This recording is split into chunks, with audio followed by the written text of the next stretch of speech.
Quelle est la légitimité de ce plan de paix et est-ce qu'il peut être appliqué ? La légitimité de ce plan de paix provient du seul fait que les États-Unis sont la première puissance mondiale et le pays le plus puissant au monde. Parce que ce n'est pas l'émanation d'un processus diplomatique. Autrefois, il y avait ce qu'on appelle le quartet, qui était composé des États-Unis, de la Russie, de l'Union européenne et des Nations unies.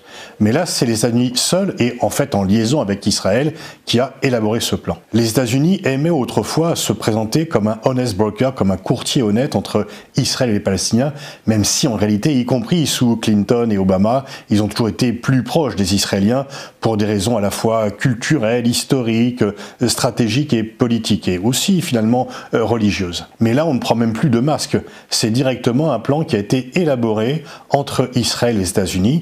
D'ailleurs, lors de la cérémonie où on a annoncé ce plan, il n'y avait aucun Palestinien, il n'y avait que le Premier ministre israélien et son concurrent pour les élections, Benny Gantz.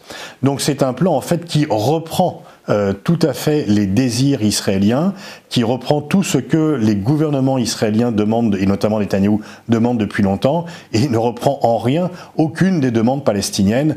Donc en fait, c'est un plan américain qui veut imposer son ordre, c'est une sorte de Pax Americana, sauf que ce plan, dit plan de paix, vient en fait tuer toute perspective de paix véritable entre Israéliens et Palestiniens, parce que c'est vraiment la paix des vainqueurs. Ce n'est pas une paix négociée entre partenaires. Israël dit, avec l'appui américain, j'ai gagné la guerre, les Palestiniens sont des vaincus, ils doivent accepter tout ce que l'on veut parce qu'ils n'ont pas le droit d'émettre des revendications. Par quel pays les Palestiniens sont-ils soutenus? Existe-t-il encore un espoir de partition équitable de ces deux pays? On peut en effet se demander par qui les Palestiniens sont encore soutenus. Auparavant, l'Union soviétique, la Chine, du temps de la guerre froide, étaient des fervents partisans de la cause palestinienne. Aujourd'hui, la Russie de Poutine est très proche de Netanyahou et la Chine de Xi Jinping ne veut pas trop se mêler du conflit. Elle maintient le principe de la solution à deux États, mais elle a des liens militaires et sécuritaires et technologiques assez forts avec Israël. Évidemment, les États-Unis de Trump sont encore plus pro-israéliens que n'importe quel autre président qui l'a précédé.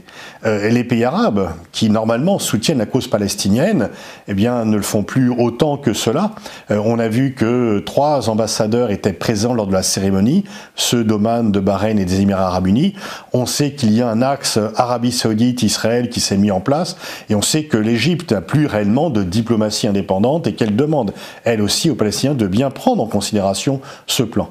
Quant aux pays européens, plus actifs auparavant, qui, au début des années 2000, l'Europe se posait la question de savoir si Israël continuait sa politique de répression, si on ne remettrait pas en cause l'accord d'association entre l'Union européenne et Israël. Il n'est plus question de tout cela aujourd'hui, et même la France, qui autrefois était très active sur ce conflit depuis déjà assez longtemps, ne veut plus trop s'en mêler, ou en tous les cas adopte un profil beaucoup plus bas. Et quant à l'Amérique latine, il y avait le géant brésilien qui soutenait la cause palestinienne. Bolsonaro, lui, est complètement d'accord avec Netanyahou. Donc on voit que les soutiens diplomatiques à la Palestine sont pratiquement inexistants, à quelques exceptions près, et que même en Afrique, Israël a gagné beaucoup de terrain. En fait, les seuls soutiens aujourd'hui à la Palestine sont dans l'opinion publique. Parce que s'il y a un virage très fort des diplomaties en faveur d'Israël, ou du moins de ne pas vouloir faire pression sur Israël, les opinions publiques, elles, sont de plus en plus mobilisées, et ce que craint le plus Israël aujourd'hui, c'est le mouvement BDS, boycott, des investissements, sanctions. Alors, existe-t-il encore un espoir de partition équitable entre ces deux pays? Non, puisque là, Trump accepte que Israël annexe encore un tiers de la Palestine existante, et aucun Premier ministre israélien ne sera en mesure de revenir là-dessus. On peut penser que la solution dite des deux États est définitivement morte aujourd'hui. Et l'ONU dans tout ça? Que dit l'Europe et pourquoi la France ne hausse-t-elle pas le ton? Alors l'ONU en fait vaut par les pays qui en sont membres et notamment au Conseil de sécurité, dans la mesure, comme indiqué précédemment, où les grandes nations membres permanents du Conseil de sécurité adoptent en réalité une politique soit de soutien total à Israël, soit d'absence de volonté de pression sur Israël.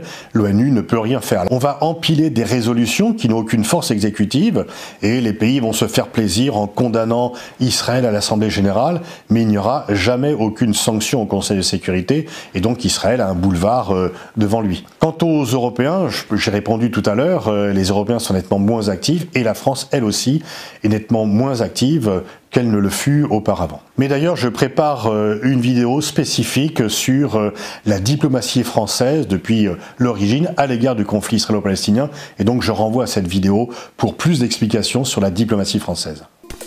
Comment se fait-il que le droit international puisse être autant bafoué? Sert-il encore à quelque chose? Il vaut mieux qu'il y ait du droit international qui n'existe pas plutôt, et il vaut mieux qu'il y ait un code de la route, même s'il est violé, qu'il n'y ait pas de code de la route. Mais donc effectivement, on voit bien que dans ce conflit, le droit international est sans cesse évoqué et n'est jamais respecté. Depuis 1967, il y a une résolution du Conseil de sécurité qui demande à Israël de se retirer des territoires occupés, et bien sûr, rien n'a été fait. Il y a des résolutions qui datent de 1948 qui parlent du droit au retour des réfugiés, et bien sûr qui n'ont jamais été appliqués. On peut dire que le conflit israélo-palestinien échappe en fait au droit international, y compris d'ailleurs les conventions de Genève qui interdisent de modifier ce qui existe dans les territoires conquis ou occupés par la force. On voit bien que les expulsions de Palestiniens, que les nombreuses violences faites à l'égard des Palestiniens sans qu'il n'y ait jamais aucune sanction à l'égard soit des colons, soit même des soldats israéliens qui en sont coupables, on peut dire que par rapport au dossier israélo-palestinien, le droit international est largement mis de côté.